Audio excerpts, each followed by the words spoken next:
Sekarang persiapan dan pelaksanaan pemungutan dan penghitungan suara. Dalam persiapan dan pelaksanaan pemungutan dan penghitungan suara, ada 4 tahapan yang harus dilaksanakan, yaitu persiapan pemungutan, pelaksanaan pemungutan, persiapan penghitungan, dan pelaksanaan penghitungan. Apa saja yang harus disiapkan untuk pemungutan suara? Yang harus disiapkan sebelum hari H. Yang pertama, pendistribusian C pemberitahuan atau undangan pemilih dilaksanakan antara H-4 atau H-2. 2. Penyiapan TPS dilaksanakan H-2 atau H-1. Persiapan pada hari pemungutan. Sebelum jam 7.00, KPPS harus sudah menggunakan tanda pengenal, menempel daftar pasangan calon, DPT, daftar pemilih pindahan, dan lain-lain di papan pengumuman depan pintu masuk. Dan juga bilik suara sudah tertata rapi.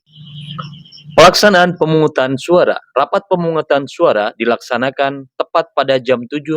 Itu pun jika saksi dan pengawas TPS sudah hadir. Jika belum hadir, maka ditunggu selama 30 menit. Yang pertama, pengucapan sumpah dan janji dipimpin oleh Ketua KPPS dan diikuti oleh semua penyelenggara di TPS. Kedua, membuka kotak suara dan cek kelengkapan, termasuk menghitung jumlah surat suara yang diterima, plus cadangan 2,5%. Kemudian dicatat, pastikan surat suara sesuai kebutuhan. Jika kurang, segera menghubungi PPS agar langsung ditindaklanjuti. Jangan lupa bantalan dipasang di bilik suara. Setelah semua sudah siap, selanjutnya Ketua KPPS menjelaskan kepada pemilih tentang tata cara pemungutan suara, mulai masuk pintu TPS sampai dengan keluar TPS. Setelah itu, Ketua KPPS membagi tugas anggotanya, mulai KPPS 2 sampai dengan KPPS 7, duduk di posisinya masing-masing.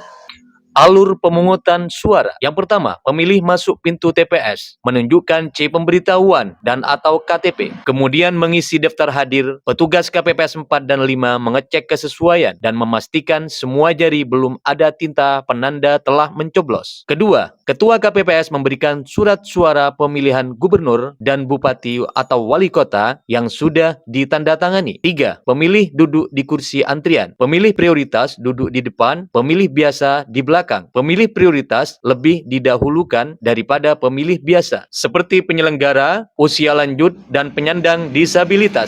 4. Pemilih masuk bilik suara untuk pemberian suara dengan cara mencoblos menggunakan alat yang sudah disediakan. 5. Melipat dan memasukkan surat suara ke dalam kotak suara, baik pemilihan gubernur atau bupati, dibantu oleh KPPS 6. 6. Petugas KPPS 7 meminta pemilih mencelupkan jarinya pada tinta sebagai penanda telah menggunakan hak pilihnya. 7. Selesai dan keluar TPS. Persiapan penghitungan suara. Ketua KPPS dibantu anggota KPPS mengatur tempat dan perlengkapan rapat penghitungan suara, termasuk alat tulis, alat pengganda, dan lain-lain. Memasang form model C hasil KWK Gubernur dan model form C hasil KWK Bupati atau Wali Kota. Mengeluarkan surat suara dari dalam kotak dengan disaksikan oleh saksi dan pengawas TPS. Menyusun surat suara dalam tumpukan. Penghitungan surat suara dapat dilakukan secara berurutan, dimulai dari surat suara pemilihan gubernur, kemudian pemilihan bupati atau wali kota. Menghitung surat suara yang tidak terpakai, termasuk cadangan. Menghitung surat suara yang dikembalikan karena rusak atau keliru coblos. Kemudian Ketua KPPS memberi tanda silang pada sisi luar sisa surat suara yang tidak terpakai atau rusak atau keliru coblos.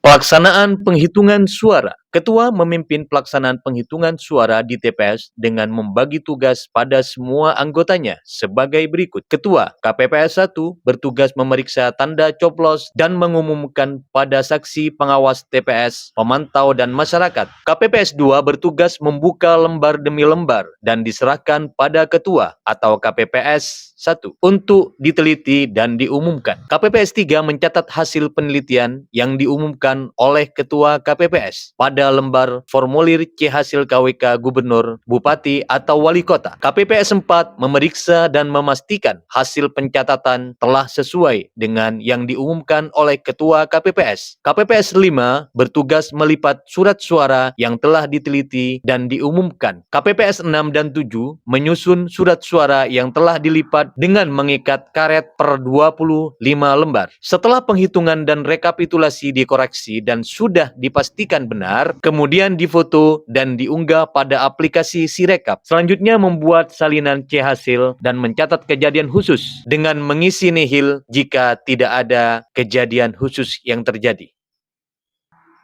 Demikianlah sharing dari saya. Terima kasih atas perhatiannya. Semoga bermanfaat. Jika ada kesalahan atau kekurangan, mohon koreksinya di kolom komentar. Demi perbaikan kita bersama untuk mengawal demokrasi, demi kepentingan bangsa dan negara kesatuan Republik Indonesia. Saya Muhammad pamit undur diri. Salam sukses.